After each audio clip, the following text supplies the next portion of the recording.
Assalamualaikum warahmatullahi wabarakatuh. Salam sejahtera bagi kita semua.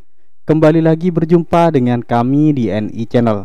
Di kesempatan video kali ini saya masih membahas tentang Arkas, di mana pada aplikasi Arkas yang terbaru ini di tahun 2023 ini saya akan memberikan tentang cara melakukan input SPJ pada BKU di aplikasi Arkas ini. Namun sebelum saya lanjut ke caranya, seperti biasa bagi teman-teman yang baru menemukan channel ini, jangan lupa di subscribe dan menyalakan lonceng notifikasinya, supaya nanti teman-teman tidak ketinggalan informasi terbaru dari channel ini. Oke, lanjut cara melakukan input SPJ pada BKU di aplikasi Arkas yang terbaru ini.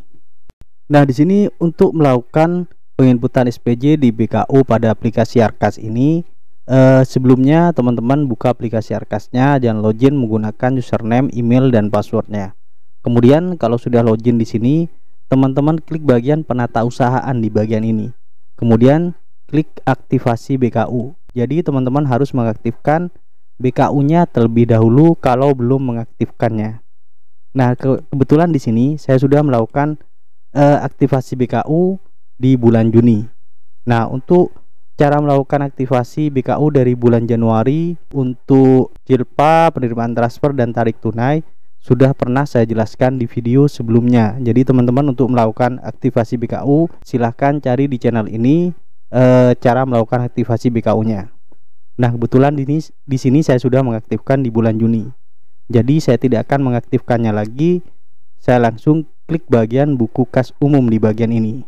Kemudian selanjutnya di sumber dana kita pilih BUSP reguler. Nah, di sini sudah muncul di bulan Juni, yaitu sisa dari sisa kas bank di bulan sebelumnya, yaitu bulan Mei. Di bank ada sebesar 4.028.900 dan tunainya sebesar ini, dan totalnya sebesar ini. Kenapa di bank masih ada sisanya? Karena untuk pembelian Ciplah. Jadi saya sisakan dana di bank, tidak ditarik semua dana bos yang masuk kemarin. Saya sisakan sebesar dana pembelanjaan di Ciplah yang non tunai, dan juga biaya transfernya kita sisakan di situ.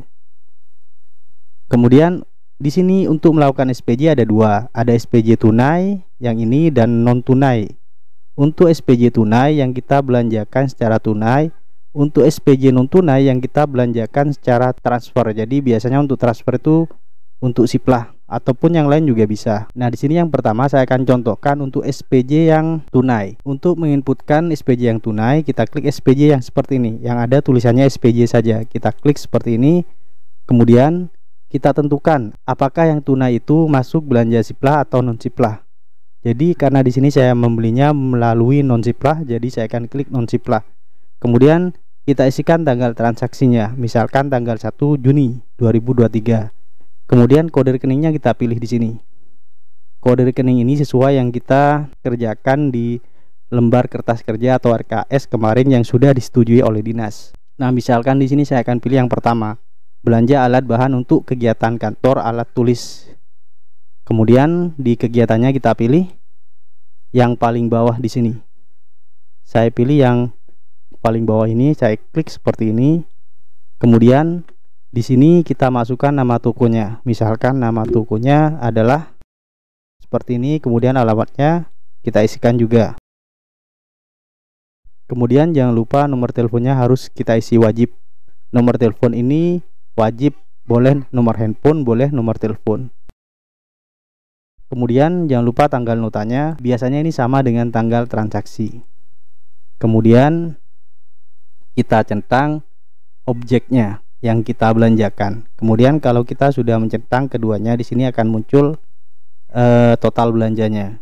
Kalau misalkan di sini tidak muncul total belanjanya 0, meskipun kita sudah mencentang dua-duanya seperti ini, teman-teman ulangi lagi, buang centangnya seperti ini, kemudian centang kembali. Biasanya itu sudah muncul. Nah, kalau sudah sesuai seperti ini, sudah diisikan di bagian input SPJ nota ini. Oh ya, lupa NPWP kalau ada kita isikan di sini. Kalau tidak ada biarkan kosongkan saja. Kalau sudah diisi semuanya kita klik OK. Kemudian di sini menggunakan pajak atau tidak. Di sini kebetulan tidak menggunakan pajak karena Di sini meskipun centang menggunakan pajak, pajaknya tetap 0. Jadi kita buang centang menggunakan pajaknya. Kemudian kita klik OK. Nah, di sini sudah terisi SPJ yang untuk non tunai. Maaf, untuk SPJ yang tunai ini. Nah, untuk SPJ yang non tunai seperti apa? Di sini saya akan contohkan untuk SPJ yang non tunai, yaitu pembelanjaan di Siplah di sekolah kami. Jadi kita klik SPJ non tunai seperti ini. Kemudian kita tentukan pembelanjaannya melalui Siplah. Kemudian tanggal transaksinya di sini misalkan tanggal 6, disesuaikan dengan yang kita lakukan pembelanjaan untuk Siplahnya. Kemudian kode rekeningnya. Di sini kebetulan saya membeli buku, modal buku umum atau buku perpustakaan di sekolah kami. Kemudian kegiatannya kita pilih buku perpustakaan. Nah, di sini kita tuliskan nama tokonya. Nama toko yang di Siplah, misalkan seperti ini. Ini hanya contoh saja. Kemudian alamatnya. Kemudian jangan lupa nomor HP-nya kita isi juga. Kalau sudah, tanggal notanya jangan lupa kita isi. Dan kita centang bukunya, dan nanti akan muncul total belanjanya di sini. Kalau sudah, kita klik OK. Nah, di sini tidak menggunakan pajak juga, kita buang centang pajaknya. Karena kalau pembelanjaan di Siplah itu biasanya yang membayar pajaknya itu adalah pihak Siplahnya. Kalau sudah, kita klik OK. Nah, di sini sudah muncul bukunya yang kita beli di Siplah. Selain kita melakukan SPJ non tunai untuk buku ini, jangan lupa biaya transfernya kita SPJ kan juga. Karena biasanya kalau kita melakukan pembelanjaan di Siplah, kalau beda bank itu kita dikenakan biaya transfer. Kalau banknya sama, misalkan rekening sekolah kita yang menerima BOS tuh di sekolah kami adalah Bank Jatim, karena lokasinya kami ada di Jawa Timur, jadi Bank Jatim. Kebetulan yang punya Siplah yang kita ingin transfer untuk pembelian buku ini adalah banknya Bank BRI. Jadi itu kan tidak sama banknya, itu dikenakan biaya transfer. Kecuali banknya itu sama-sama Bank Jatim, jadi tidak dikenakan biaya transfer biasanya. Karena beda bank, jadi perlu biaya transfer. Jadi saya akan SPJ kan juga yang biaya transfer ini SPJ non tunai. Kita klik SPJ non tunai lagi. Kemudian tanggal transaksinya 6 bulan 6 2023 maksudnya. Kemudian pembelanjanya Siplah, dan rekeningnya kita pilih belanja jasa pelaksanaan transaksi keuangan. Kemudian kegiatannya kita pilih biaya transfer sebesar 2.900, volumenya kita isi 1. Kemudian kita isi OK, dan sudah muncul di sini. Nah, selanjutnya di sini kan masih ada sisa yang tunainya, yang di banknya kan sudah kosong. Tinggal yang tunainya di sini ada sisa, tinggal kita SPJ kan semua di sini di non tunainya. Kalau memang belanjanya di non tunai, kalau di SPJ tunai kita isikan di SPJ tunai seperti itu.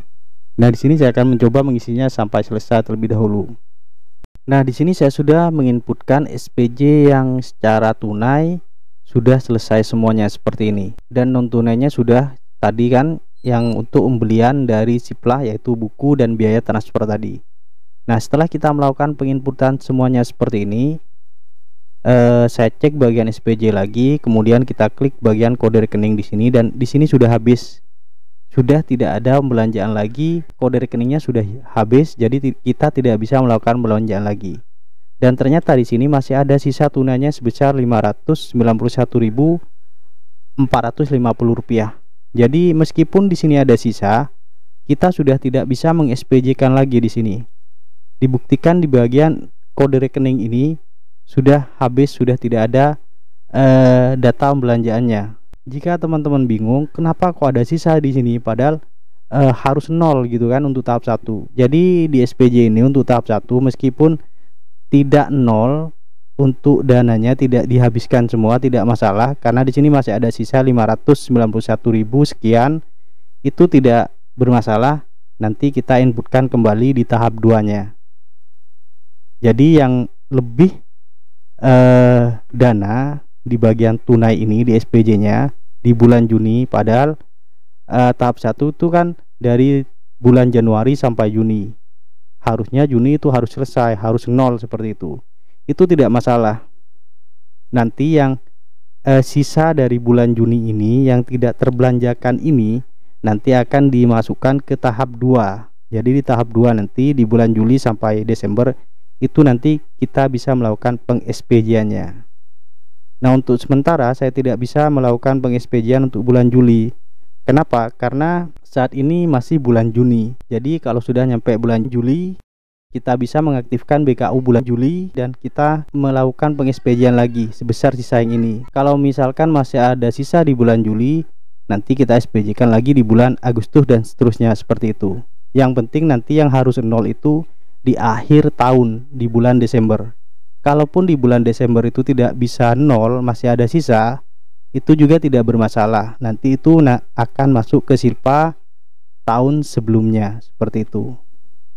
Nah, mungkin demikian yang bisa saya sampaikan tentang cara melakukan input SPJ tunai dan non tunai di aplikasi Arkas yang terbaru ini di tahun 2023.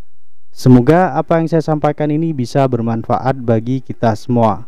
Jangan lupa untuk terus mendukung channel ini dengan cara like, comment, share, dan subscribe. Terima kasih. Wassalamualaikum warahmatullahi wabarakatuh.